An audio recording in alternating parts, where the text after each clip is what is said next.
It was the office technology that defined a decade. You take the good, you take the bad, you take them both, and there you have the facts of life. The facts of life.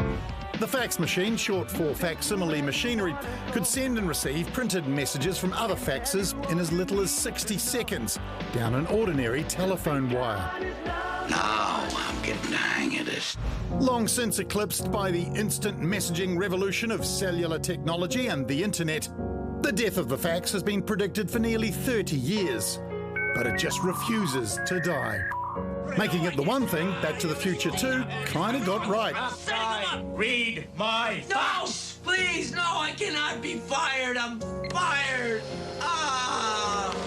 Many medical centres, they've always had faxes, and a fax like our one is multi-station that does everything, but it's actually probably quicker to fax than it is to scan and email. We need a wet ink signature for controlled drugs as a form of making sure that there's no fraud going on. Originally costing a cool $35,000. What? You can now pick up a second-hand one on Trade Me for as little as 10. Ah, you beauty. Some even retain the yellow tobacco stains from when smoking in the office was as okay as faxing your buttocks to colleagues.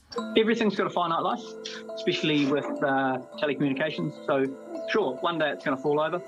The fax has survived by hitching a ride, like a friendly parasite, on other common tech. Noel Leeming carries a range of 12 different printers, all with fax capabilities. Sounds like the death knell is occurring, just a lot slower than everybody thinks, because it's still quite useful. And there's a whole lot of more prescriptions that have just come through with signatures. Some lawyers are also fax fans. Sending sensitive info down a phone line is more secure than over the internet. You look at all the spam. Look at the spam you get in your spam filter. That's all emails which have been hacked and are fake and false. But the anti-faxers or fax hesitant are getting increasingly bold. The Health Minister wants a change to 100% e-prescriptions by the end of the year. They tried to ban the fax entirely a few years ago, but it just didn't take. I've been told twice before that faxes were going to end, and they didn't, and they didn't again, and oh look, they won't again until the technology is just not transferable. You know who that story is really going to annoy?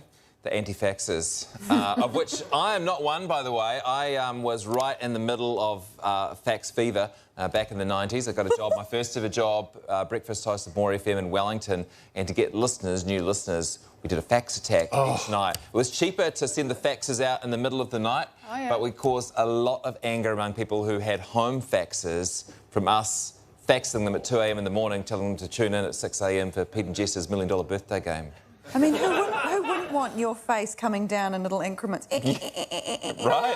Out of all of the ways we can communicate, I think the fax is the most thirsty, attention-seeking one, isn't it? Because it's like, here I am, pay attention to me. They should do that when your emails arrive. Yes, they should. Attention. I'm going to write that down.